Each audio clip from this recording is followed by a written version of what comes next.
오늘 본문의 배경은 베데스다입니다.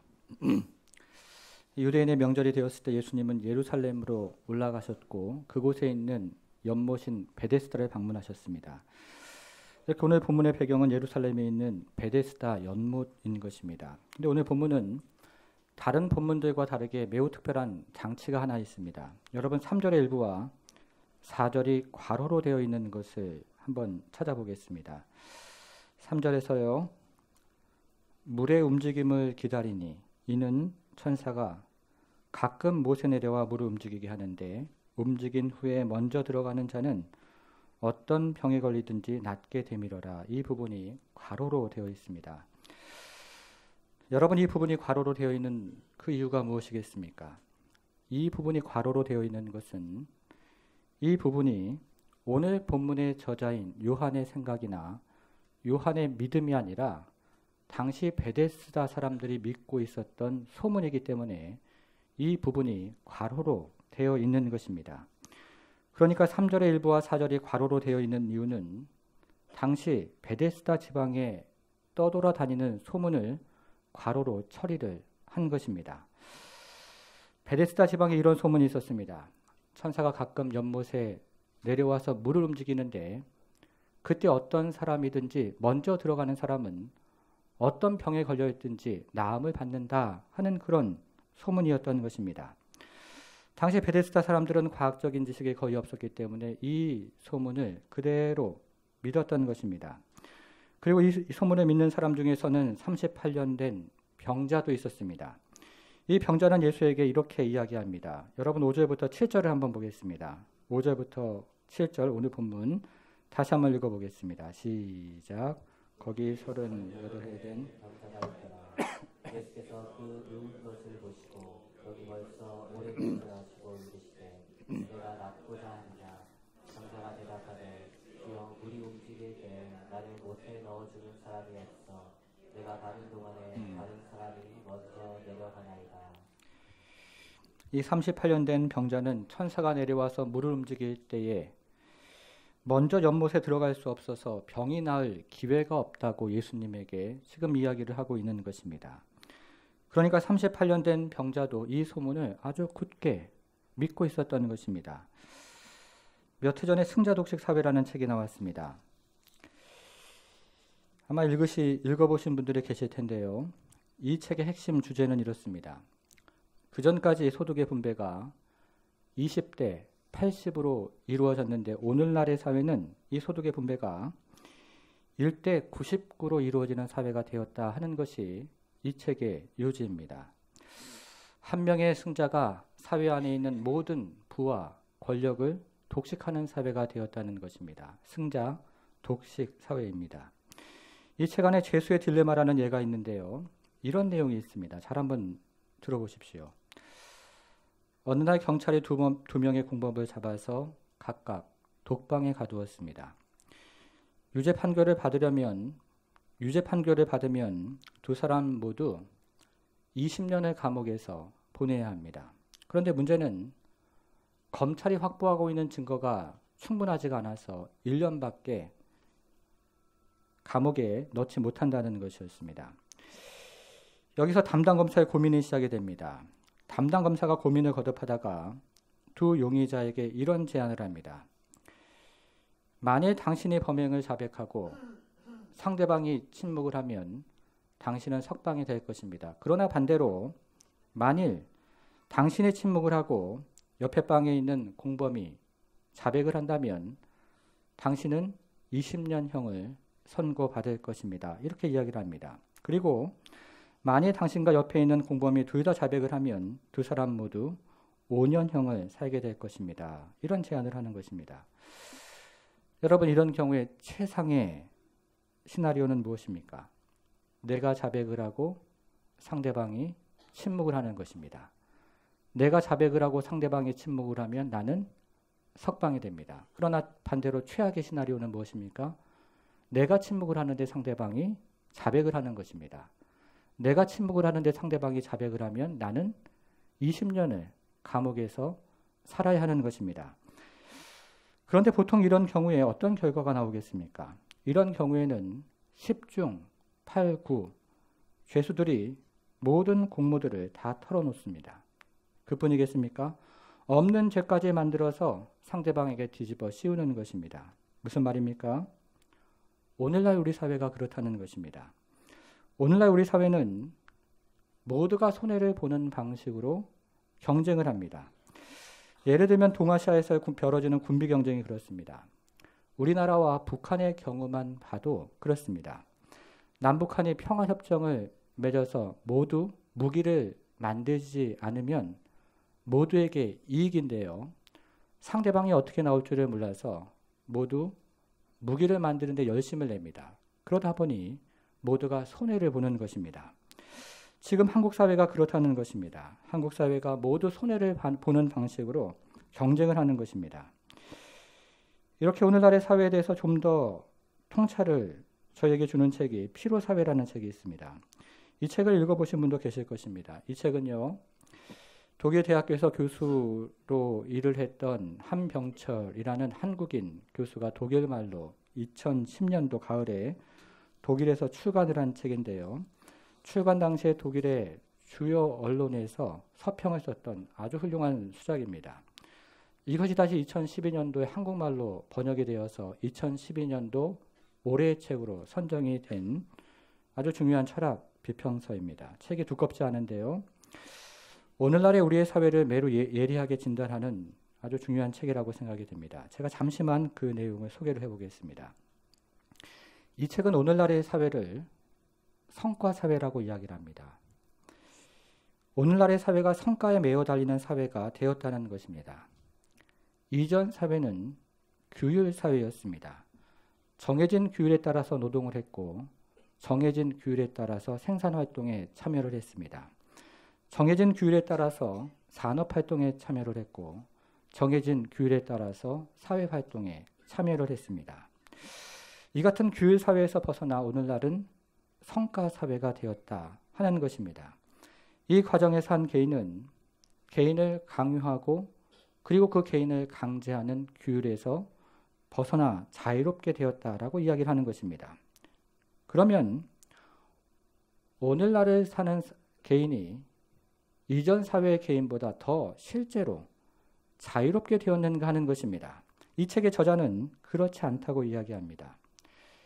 이 성과사회에서는요, 자신을 갉아먹는 방식으로 스스로와 전쟁을 하는 방식으로 성과를 내기 때문에 결과적으로 더 자유로워지지 않았다라고 이야기를 하는 것입니다.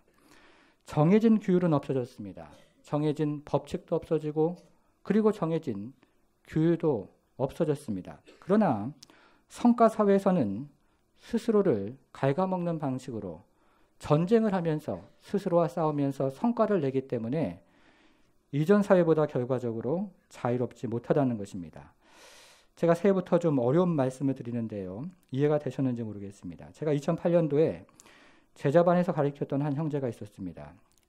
처음에는 평범하게 직장 생활을 하다가 몇 년 후에 아는 사람 몇 명들과 창업을 하게 되었습니다.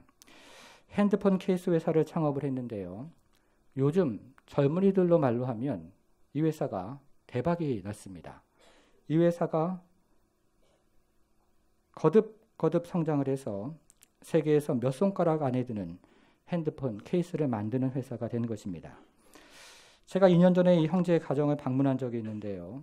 당시 이 형제가 해외 영업을 담당하는 이사였습니다. 그런데 가만히 이야기를 들어보니까 성과를 내기 위해서 정말이죠. 밤낮이 없었습니다. 낮에는 바이어들을 만나야 하고 그리고 밤이나 그리고 이른 새벽에도 해외에 있는 바이어들과 전화를 하느라고 상담을 하느라고 밤낮이 없는 그런 이야기를 듣게 되었습니다. 이렇게 몇 년을 지내게 된 것입니다. 그리고 제가 그 가정을 방문할 때쯤 되니까요. 몸이 너무나 망가져 있었습니다. 형제가 이렇게 얘기를 합니다. 목사님 당장 그만둘 생각은 아니지만 이 일을 계속해서 하지는 못할 것 같습니다. 이렇게 얘기를 합니다. 몸이 너무 망가져 있었던 것입니다. 성과를 내야 하니까 처음에는 다른 업체와 경쟁을 했습니다. 그러나 시간이 지나면서 자기 스스로와 전쟁을 하면서 사는 바로 그런 모습이 오늘날의 우리의 사회가 되었다는 것입니다. 여러분, 저희 대학생 시절만 해도 오늘날과 같지는 않았습니다. 당시 대학생들이 데모를 많이 했지만 사회적으로는 여유가 있었습니다. 학점이 1.0이면 낙제 학점이고 학점이 4점을 넘으면 우등생 아니겠습니까? 그런데 당시에는요, 물찬 제비 학점이라는 것이 있었습니다. 학점이요, 1.0을 간신히 넘으면 제비가 물을 차고 탁 올라가는 것 같다 해서 물찬 제비 학점이다, 이렇게 불렀습니다. 낙제를 간신히 면하는 것입니다. 여러분, 선동열 학점이라는 것도 있었습니다. 당시 선동열 투수의 방어율이 0점대였는데요.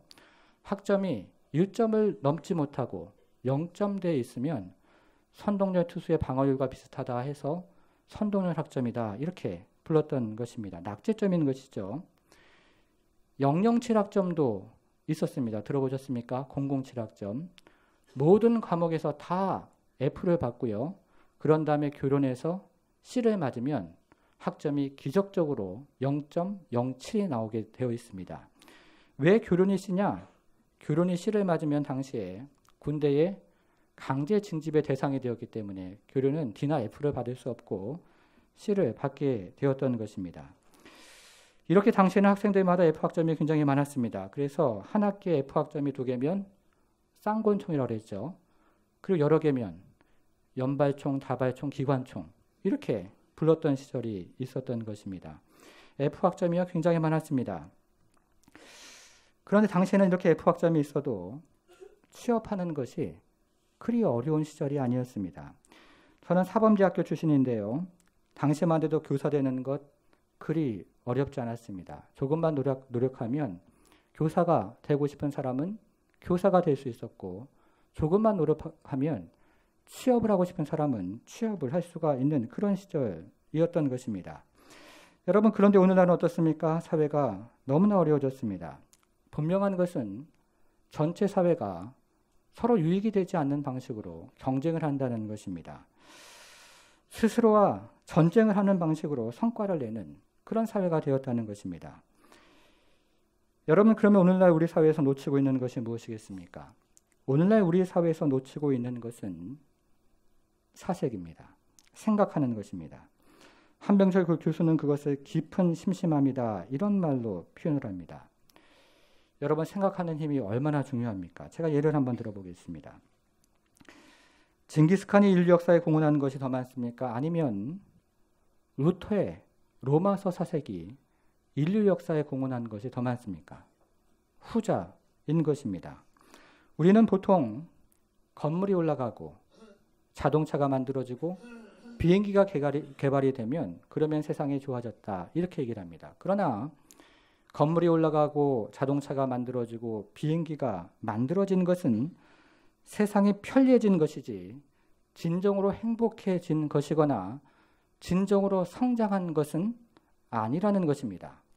인류 역사를 살펴보면 인류 역사에서 진정한 디딤돌이 되어서 성장을 이룬 때는 바로 사색의 역사가 있는 바로 그 시점에서 이루어졌다는 것입니다.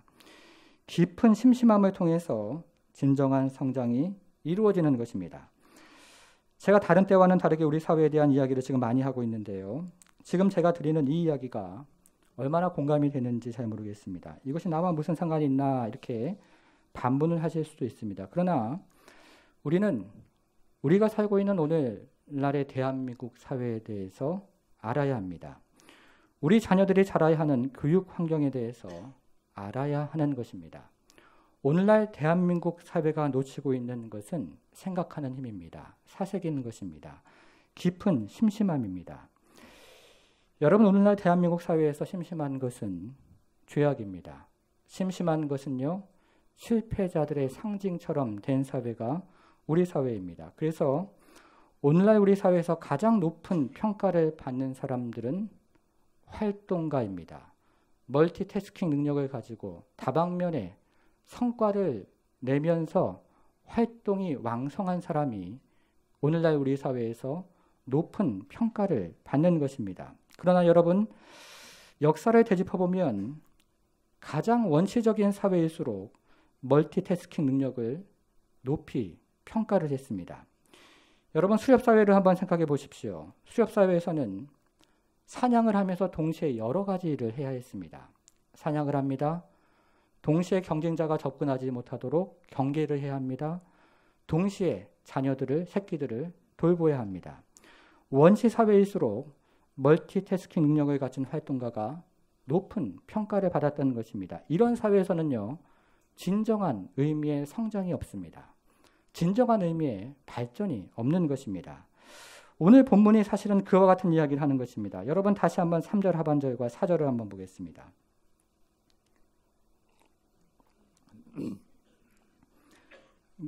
물의 움직임을 기다리니 이는 천사가 가끔 못에 내려와 물을 움직이게 하는데 움직인 후에 먼저 들어가는 자는 어떤 병에 걸렸든지 낫게 됨이러라. 이렇게 얘기를 하죠. 앞에서 말씀드리는 것처럼 이 구절은 당시 베데스다 사람들이 믿고 있었던 소문이었습니다. 천사가 가끔 내려와서 물을 움직일 때에 먼저 들어가는 사람이 나음을 입는다는 그런 소문이었던 것입니다. 여러분 이 모습을 머릿속으로 한번 상상을 해보겠습니다. 물이 움직이기를 시작합니다. 그러자 모든 사람들이 바쁘게 움직이기를 시작합니다. 마치 100m 달리기를 하는 것처럼 일어나서 물을 향해서 뛰어가기를 시작하는 것입니다. 어떤 사람은 한쪽 다리를 절면서 이를 악물고 먼저 들어가기 위해서 쩔뚝쩔뚝 거리면서 최선을 다해서 뛰어갑니다. 어떤 사람은 앞을 볼 수가 없어서 옆에 있는 사람에게 물어가면서 물을 향해서 달려가기를 시작합니다. 여러분 그러자 어떤 일이 일어나겠습니까? 옆에 있는 경쟁자들이 그 사람들을 끌어당기기를 시작합니다. 그리고 잘못된 방향을 가르쳐 줍니다. 그러는 사이에 뒤에 있는 사람이 앞으로 치고 나오기를 시작합니다. 그러면서 넘어지는 사람이 생기고 엎어지는 사람이 생깁니다. 그러나 아무도 손을 내밀어서 일으켜주지 않고 목표를 향해서 달려가고 있는 것입니다. 이런 일이 베데스다에서 일어나고 있었던 일입니다. 그런데 오늘 본문에서요, 이 소문에서 병이 낫는다고 여겨지는 사람이 누구였습니까? 4절을 한번 보겠습니다. 4절에 보니까요, 먼저 들어가는 자라고 되어 있습니다. 먼저 들어가는 자가, 먼저 들어가는 그 한 사람이 병이 낫는다고 그렇게 여겨졌던 것입니다. 승자 독식입니다. 무슨 말입니까? 베데스다 연못에서 일어났던 일이 오늘날 우리 사회에서 그대로 일어나고 있다는 것입니다. 성과를 내기 위해서, 목표에 도달하기 위해서 경쟁을 합니다.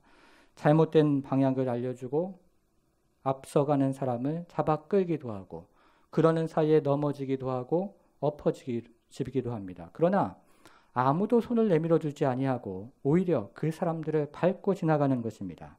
그리고 한 사람이 독식을 합니다. 베데스다에서 일어났던 일이 오늘 우리 사회에서 그대로 재현이 되고 있다는 것입니다. 여러분 여기서 중요한 질문 한 가지를 해보겠습니다. 베데스다에서 있었던 이 소문이 진짜입니까? 아니면 가짜입니까? 천사가 내려와서 물을 움직일 때 가장 먼저 들어가는 사람이 나음을 입는다는 이 소문이 진짜입니까? 가짜입니까? 이 소문은 가짜입니다. 헛된 소문입니다. 헛된 믿음인 것입니다. 그래서 성경에서요, 다른 본문과는 다르게 괄호로 되어 있는 것입니다. 지금 우리 사회가 그렇다는 것입니다. 지금 우리 사회도 헛된 믿음에 사로잡혀 있고 헛된 소문에 사로잡혀 있어서 가장 먼저 목표에 도달하면 행복해진다고 그렇게 믿는 것이고 가장 많은 성과를 내면 행복해진다고 그렇게 믿는 것입니다. 베데스다에서 있었던 그 헛된 소문이 오늘날 우리 사회에 있어서도 동일하게 퍼져 있다는 것입니다. 여러분 만일에요, 하나님이 오늘날 우리 사회를 평가하신다면 어떻게 평가를 하실 것 같습니까? 저는요, 하나님께서 오늘날 우리 사회를 평가하신다면 베데스다 연못에서 있었던 사람들을 괄호로 그렇게 표시하였던 것처럼 하나님께서 오늘날 우리 사회를 괄호라고 말씀을 하실 것 같습니다. 헛된 소문과 그리고 헛된 믿음에 사로잡혀 있는 사회라고 그렇게 평가를 하시지 않을까 하는 그런 생각을 하게 되는 것입니다. 제가 작년에 스프링벅에 대해서 말씀을 드린 적이 있습니다. 아프리카에서 사는 사냥대인데요. 보통 1,500마리가 무리를 지어서 이동을 합니다. 이렇게 무리를 지어서 이동을 할 때 앞에 있는 놈이 좋은 풀을 뜯어 먹으려고 달려가기를 시작합니다. 그러면 모든 그 영양대가 경쟁을 하기 시작하는데요. 그러면서 모든 영양대가 동시에 뛰기를 시작하는 것입니다. 그런데 문제는 어느 순간부터 왜 뛰어가는지, 어디로 뛰어가는지를 모르다가 함께 뛰어가다가 그만 앞에 절벽이 나오면 뒤에 있는 놈이 앞에 있는 놈을 다 밀어가지고 함께 죽는다는 것입니다. 지금 우리 사회가 그렇습니다. 베데스다와 같은 헛된 소문에 사로잡혀 있고 헛된 믿음에 사로잡혀 있어서 목표에 도착하기만 하면 행복하다고 믿는 것이고 성과를 많이 내기만 하면 행복하다고 그렇게 될 것이다 라는 헛된 소문과 믿음에 사로잡혀 있는 것입니다. 그래서 왜 뛰어가는지도 모르고 어디로 뛰어가는지도 모르면서 남들이 뛰니까 같이 뛰어가는 그런 사회가 되었습니다. 여러분, 그런데요, 우리 사회에서 이 같은 현상이 가장 고스란히 드러나는 곳이 어디인지 아십니까? 바로 교육의 현장입니다. 부모가 헛된 소문을 믿고 자녀들에게 목표에 도달하면 행복해질 것이다 라고 이야기를 하기 시작합니다. 부모가 헛된 믿음을 가지고 자녀들에게 많은 성과를 내는 그런 직업을 갖고 그런 위치에 오르면 행복해질 것이다 라고 강요를 하기를 시작하는 것입니다. 그래서요, 여러분 초등학생들이 얼마나 바쁩니까? 초등학생 때부터 이것을 배우고 저것을 배웁니다. 이것도 잘해야 되고 저것도 잘해야 합니다. 그래서요, 자기의 재능과 흥미와 상관없이 이것저것 배우다가 집에 들어오면 벌써 해가 떨어져 있는 경우가 다반사입니다. 저는 서울에서 사역을 할 때 사역하는 교회가 강남에 있었고 그리고 서초에 있었습니다. 그리고 제가 담당하는 교구는 분당이었습니다. 그런데요, 베데스다처럼 헛된 소문에 사로잡혀 있는 동네가 강남이고 서초이고 그리고 분당입니다. 그런데요, 나머지 동네들도 별반 차이가 없습니다. 대한민국 사회가 온통 베데스다처럼 헛된 소문에 사로잡혀서 그렇게 자녀 교육을 하고 있다는 것입니다. 여러분, 그러면 어떻게 되는지 아십니까? 자녀들이 오늘 본문에 나오는 사람들처럼 병들어갑니다. 베데스다에 있는 사람들이 경쟁을 하며 서로 먼저 물에 들어가려고 그렇게 야단을 치면서 마음이 병들고 육체가 병들고 영혼이 병들었던 것처럼 우리 자녀들이 그렇게 병들어가는 것입니다. 너무나 끔찍한 이야기를 지금 하고 있는 것입니다. 여러분, 그럼 우리 자녀들을 어떻게 키워야 합니까? 제가 오늘은 두 가지만 말씀을 드리겠습니다. 첫째는 생각하는 힘을 키워주셔야 합니다. 여러분, 저는 사범대학 출신입니다. 그렇게 보이지 않습니까? 그렇게 보이시죠? 네. 역사적으로나 경험적으로 가장 훌륭한 교육 방법은 책을 읽히는 것입니다. 좋은 책을 읽는다는 것은 과거의 가장 훌륭한 사람과 대화하는 것이다. 데카르트가 그렇게 얘기를 했죠. 윌리엄 워즈워드도 이렇게 얘기를 합니다. 책은 한 권 한 권이 하나의 세계다. 어떤 교수님이 자녀를 잘 키운 유학생 부모에게 어떻게 그렇게 자녀를 잘 키웠냐고 질문을 했습니다. 그러자 이 유학생 부모가 이렇게 대답을 합니다. 세 가지로 이야기를 하는데요. 가난과 TV 없이 살기, 그리고 독서, 이렇게 세 가지로 정리를 해서 이야기를 했다고 합니다. 유학 생활을 하다 보니까 가난합니다. 그래서 TV나 디지털 이런 기기들을 최대한 줄이고 살았습니다. 이렇게 TV가 없으니까요, 저녁 시간이 어떻습니까? 심심합니다. 이렇게 아이들이 심심하면 어떻게 합니까? 엄마들을 괴롭히기 시작합니다. 부모들을 괴롭히기 시작하는 것입니다.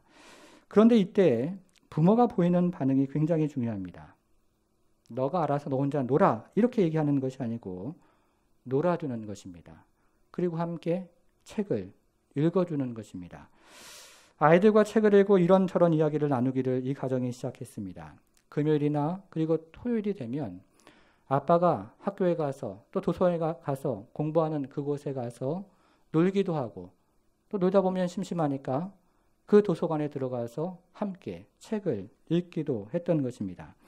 이것이 습관이 되어서 공립학교만 보내고도 명문대에 입학이 가능했고 그리고 참으로 훌륭한 인성을 가진 자녀들로 성장을 했다는 것입니다. 여러분, 제가 부산에 온 지 이제 1년 반이 조금 안 됐는데요. 제가 이곳에 살아보니까 이곳이 굉장히 묘한 그런 곳입니다. 해운대처럼요, 중심가도 아니고 그렇다고 시골도 아니고 굉장히 묘하게 심심한 그런 동네입니다. 여러분, 아이들 교육하기에는요, 이런 환경이 굉장히 좋은 환경입니다. 강남이나 서초나 분당보다 아이들 교육하기에는 이런 환경이 훨씬 좋은 환경인 것입니다. 여러분, 인물은 서울에서 나는 것이 아니고 이렇게 심심한 곳에서 정말로 인물이 나는 것입니다. 아멘. 네. 이럴 때는 아멘 하셔도 괜찮습니다. 아멘입니까? 네. 인물은요, 서울에서 진짜 나지 않습니다. 이렇게 심심한 곳에서 부모님과 함께 대화도 하고 그리고 책도 읽고 심심하니까 할 게 없으니까 그러면서 아이들이 사고하는 힘을 키우고 생각하는 힘을 키우면서 진정으로 성장을 하는 그런 곳이 바로 이런 곳입니다. 서울은요, 아이들의 시선을 사로잡는 것이 너무 많습니다. 그리고 너무 빠르고 너무 바쁩니다. 그래서 생각할 겨를도 없고 그냥 시키는 대로 여기 갔다 저기 갔다 그러다 집에 오면 밤이 되고 부모의 헛된 믿음과 그리고 아이의 행동이 함께 합쳐져서 그곳에서 진정한 성장이 없는 것입니다. 오히려 병들어가고 있는 것을 보게 됩니다. 여러분, 그런데요, 이렇게 책을 읽는 것보다 더 중요한 것이 있습니다. 그것이 무엇이냐면 예수님을 만나고 예수님의 말씀을 듣는 것입니다. 여러분, 오늘 본문의 8절과 9절을 한번 보겠습니다. 8절과 9절 같이 한번 다시 읽어보겠습니다. 8절 9절 같이 읽습니다. 시작. 예수께서 이르시되